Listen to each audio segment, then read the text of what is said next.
happen? I'll find my way back.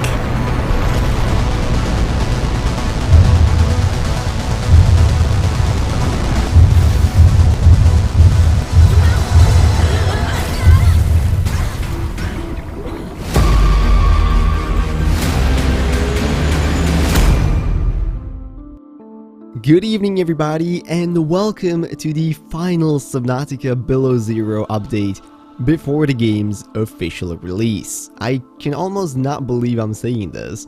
I mean, it's been a long time coming, and you know, we kind of thought that several of the last updates were maybe the final ones, but here we are with the final confirmation that Subnautica Below Zero will officially be releasing on May 14th, 2021, which is, depending on when you're watching this, actually not that far away. It's just around 2.5 months away at the time of making this. So in this video, we're going to quickly talk about what that means for the story, where it is right now, what is the new stuff that this update brings into the game, and what you can still be looking forward to in the final months before the release. So make sure not to get your tools stolen by a weird fish, strap into your prawn suit, and let's go. Now, to see where the update in itself doesn't actually bring that many giant changes to Subnautica. It's more a lot of polish, some filling in of gaps, and of course the announcement of the final release date. First, as you might be aware, the Mercury 2 ship is a crashed vessel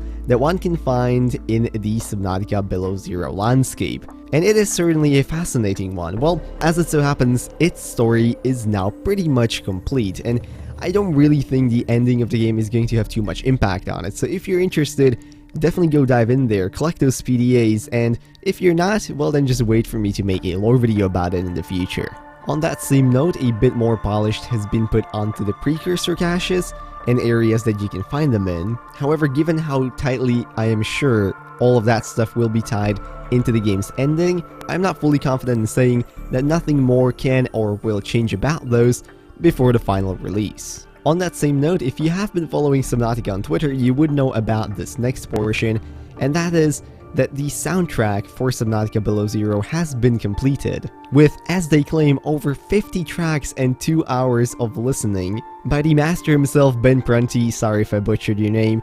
If you guys are interested and you enjoyed the original soundtrack of Subnautica, I have no doubts that you will like this one as well. Now, just as I mentioned at the start, this update is a lot about filling in the gaps, so bug fixing, which, thank the Lord, hopefully Below Zero comes up in a better shape than the original game did at release. But also, if you're somebody who likes to play the game with a controller, now improvements have been made to how the UI handles, and also with the customizability in the options menus, so it's definitely going to be a lot more pleasant if you're in it for that cinematic experience with the controller.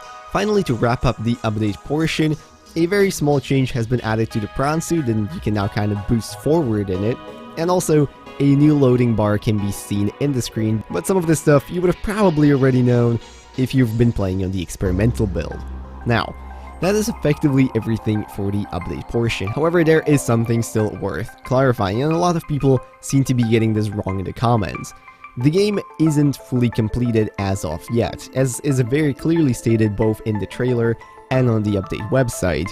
The ending of the game is something they are saving for the final release, so even if you were to jump in right now, play through the entire game towards, well, basically the end that is in there right now, you're still not getting the full experience. I think that is a smart choice, because for those people who have owned the game for quite a while now and have been keeping up with the updates, it still creates a reason for them to come back into the game and give it a try once it finally comes out, and so they're helping build up some hype at least. Now, what this means for you as a player? Well, I would say that if you've been playing the game basically quite regularly, checking in on everything, and you know everything about the story, probably not much. I would just keep a save file there. Even though I don't think the final update should really mess up your save file, you might kind of run into that issue, so just be aware that you might have to play the game from the beginning. Now, if you're somebody who hasn't played the game in a while, and you're like me in a way that you're trying not to spoil too much of the inner story to yourself before you give a chance to play it, I would even maybe recommend waiting a little bit until the game comes out, so that you can kind of get the full experience. That's what I'm planning to do, and yes, for everybody asking, I will be doing a full playthrough of the game on the channel once it officially releases in May. But anyways, that is it for the update. So I really hope you guys enjoyed. And hey, if you're actually interested about more of the Mercury 2 lore, I hear Speedy Mouse put out a video on it recently, so go check him out. Dude's channel is really cool. Anyways, with that, I'm gonna thank you all so much for watching, and I hope you enjoyed. If you did, maybe consider leaving a like, commenting, or subscribing. All of those would be very much appreciated. And if there's anything that I missed, or stuff that you are yourself looking forward to when the final game comes out, please make sure to let me know down in the comments as well. I would very much like to read it. Now with that, I'm gonna wish you all a beautiful rest of the day, and I'll see you in whatever next video I make. Bye bye.